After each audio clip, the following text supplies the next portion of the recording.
يسعد لي أوقاتكم وأهلا وسهلا فيكم متابعيني. اليوم رح نحضر مع بعض طريقة تحضير ميني بان كيك بطريقة كتير سهلة بمكونات كتير بسيطة ومتواجدة بأي بيت. إن شاء الله رح تحبها كتير العيلة. بتمنى تشوفوا الفيديو تعطوني رأيكم، وبتمنى تجربوا طريقتي لأني عن جد طريقة كتير طيبة وتقديم بياخد العقل. وفيكي تضيفي اي شيء انتي بتحبيه مثل شوكولاتة او اي شيء من انواع الفواكه. يلا نشوف مع بعض طريقة التحضير.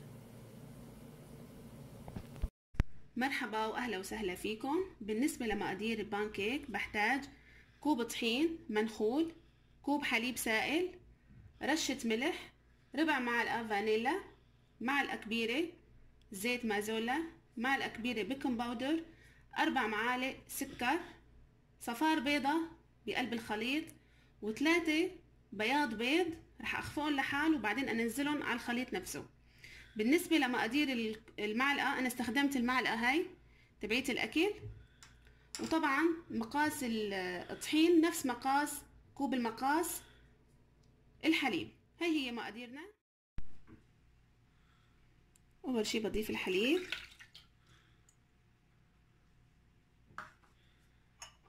بضيف معلقة الزيت،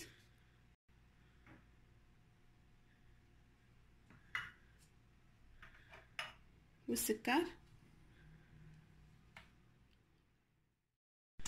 فانيلا، رشة بسيطة ملح.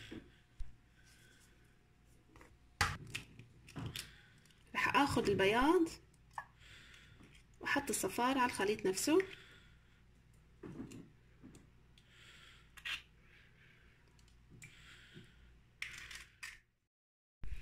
رح اخفق المكونات مع بعض.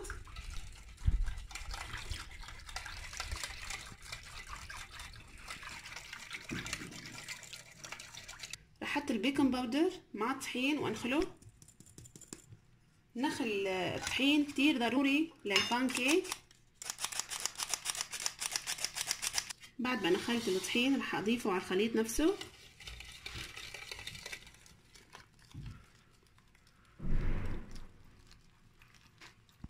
اضل احرك لحتى ينعم عندي المزيج.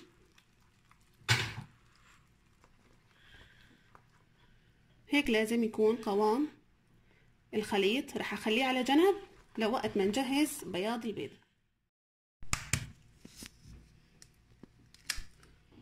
رح انزل بس البياض. رح اخد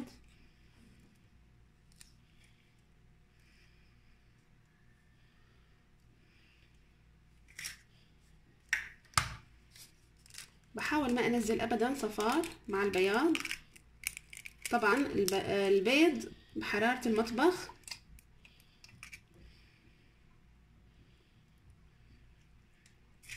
رح ابلش اخفق بياض البيض بواسطة الخفاقة الكهربائية.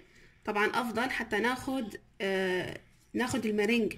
بدي اياه يصير تقيل البياض. رح نشوف مع بعض.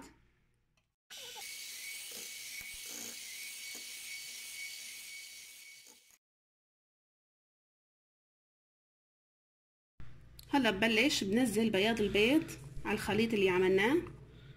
بنحاول نحرك شوي شوي مشان المارينج ما يخفص معنا.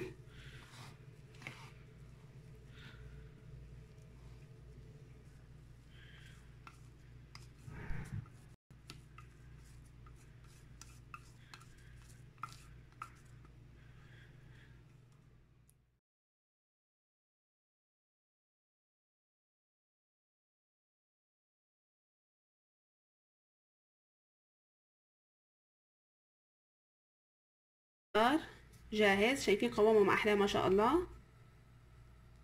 هلا بالنسبه للخبز فيكي باي شيء انت بريحك بتخبزي فيه. ممكن تحطيه بكوب المقاس الصغير اصغر واحد مشان يطلعوا كلهم نفس المقاس. فيكي بعلبه او بمعلقه اي شيء بريحك. هلا انا حطيت الصاج على النار لوقت ما يحمى. رح نشوف مع بعضنا طريقه الخبز.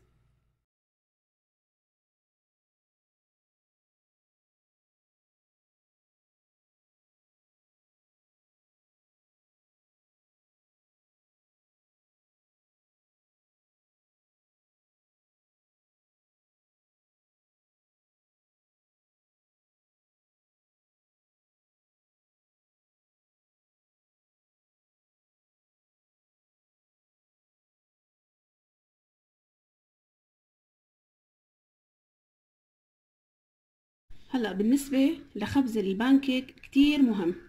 اول شي النار ما لازم تكون عالية مشان ما تحرق معنا الحبة وتضل من جوا نية. وتاني شي بس خلصت هي الثقوب معناتها الحبة استوت من ورا، بقلبها على الطرف التاني وبستنى عليها لتاخد لون وبصير معي البانكيك جاهز.